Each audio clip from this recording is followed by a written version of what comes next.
সময় টাকা। ইংলিশ বলে টাইম ইজ মানি। সময় টাকা।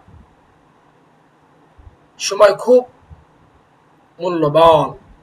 এক সময় চলে গেলে এটা আর ফিরে আসে না। এজন্য সময়কে টাকার চেয়ে মূল্যবান মনে করতে হবে। একটা মিসাল দিলে বুঝবেন, সেটা হচ্ছে, ধরেন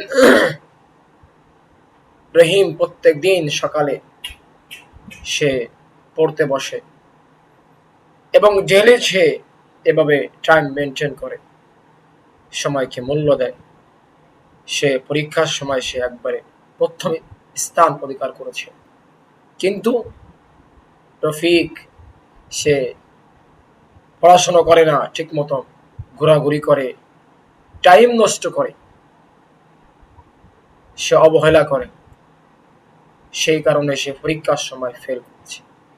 এই জন্য সময়কে মূল্য দিতে হবে।